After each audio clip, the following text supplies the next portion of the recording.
The Youngest Marcher: The Story of Audrey Faye Hendricks by Cynthia Levinson.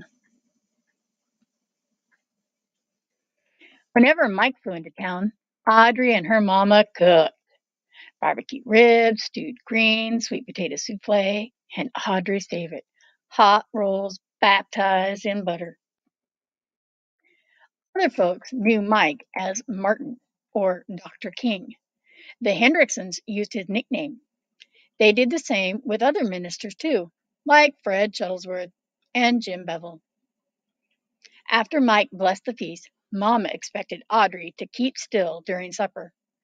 But when grown-ups talked about wiping out the segregation laws that kept black and white people apart in Birmingham, she had to speak up.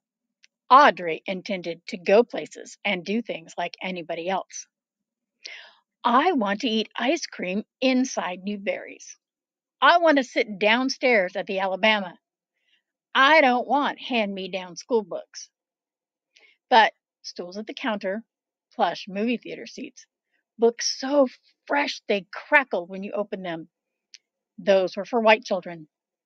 Hush, Mama hissed. 9-year-old children should not speak in front of company, especially ministers like Mike, Fred, and Jim, who were bringing dreams of justice. Audrey knew all about segregation. She knew to pay the driver at the front of the bus, then step off and walk around to the back door. Drink from the fountain with the dirty bowl and the warm water. Use the freight elevator at department stores downtown. Front row seats, cool water, elevators with white gloved operators. Laws said those were for white folks. Every Monday night, Audrey and her mama and daddy and her aunts and uncles and cousins joined neighbors and friends at Fred's church for worship, fellowship, and testimony. She sang and swayed along with the movement choir, her voice spirited and spiritual. Black and white together, we shall overcome. For once, she didn't have to keep still. Then came testimonies. White store owners won't hire me. Ku Kluxers chase me. Policemen called me names. The hateful stories made Audrey squirm. She tried to tell her mama that's not right. Shh! How could mama expect her to hush? She had to make things right. But what could she do? When Mike visited Fred's church, thousands of people crowded around her to hear him preach. In a voice as taut as steel cables, as smooth as glass, he intoned, "Segregation is morally wrong and sinful." That's true. Fired up, Audrey sat taller. An unjust law is no law at all, he proclaimed. Audrey had listened to Mike explain his plan at her supper table and knew what he meant. If a law was unjust, disobey it. Sit down inside Newberry's. Picket those white stores. March to protest those unfair laws. Why, even marching was against the law.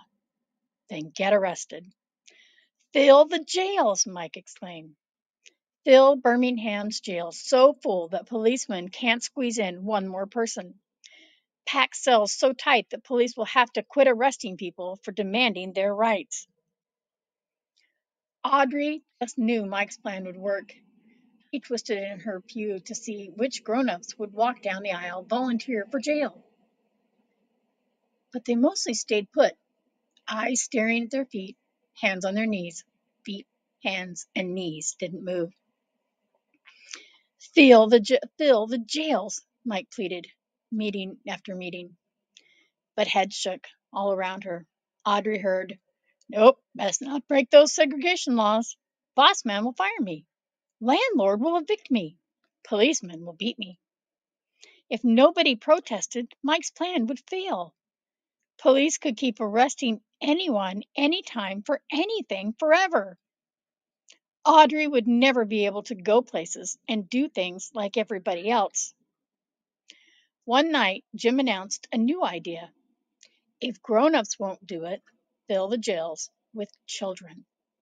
Audrey leapt to her feet. "I want to go to jail," she declared. Mama looked deep and saw that Audrey's eyes begged, "Please." "Okay," Mama said. Audrey studied down the aisle. She was going to jail. 2 mornings later, she put on a fresh pressed pinafore, shiny Mary Janes with turned down socks. Protesters got to look nice.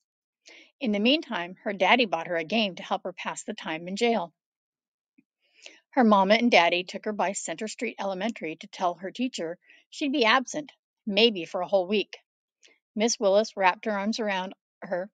Audrey knew she was proud of her. She said goodbye to her grandparents.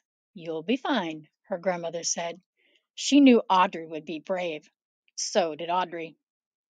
Then her mama and daddy drove her to the 16th Street Baptist Church, where the children were gathering. Even before she reached the door, Audrey heard loud voices chanting freedom songs. Inside, hundreds of big kids called out to friends and crowded around signs for their high schools. Parker, Carver. Her head swiveled. Where was the sign for Center Street Elementary? She was the only protester from her school, the youngest child in the whole church, and she knew no one. Audrey huddled by her parents in the basement. But when Jim lined her up with the others, 2 by 2, and the door swung open, Audrey straightened up. She was going to break a law and go to jail to help make things right. Clutching a protest sign in one hand and her game in the other, Audrey marched out the door. She stomped and sang, "Ain't gonna let nobody turn me round. Turn me round." Half a block from the church, a white policeman stopped Audrey. He pointed toward a paddy wagon. Sentence: 1 week in juvenile hall. A matron locked Audrey into a playroom with 2 dozen other girls, all older, all bigger, all strangers. Audrey sat down, alone, and slipped the cover off of her game. "I told you to sit down," the matron yelled. Audrey jumped. She didn't remember standing up.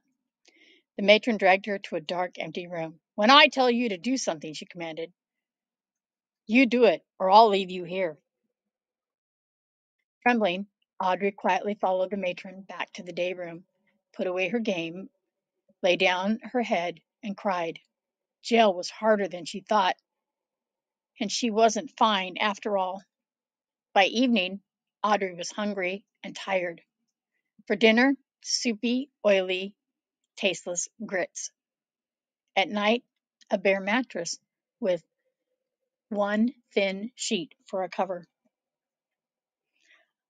Audrey and her cellmates were led outdoors into an empty concrete pen surrounded by high prison walls.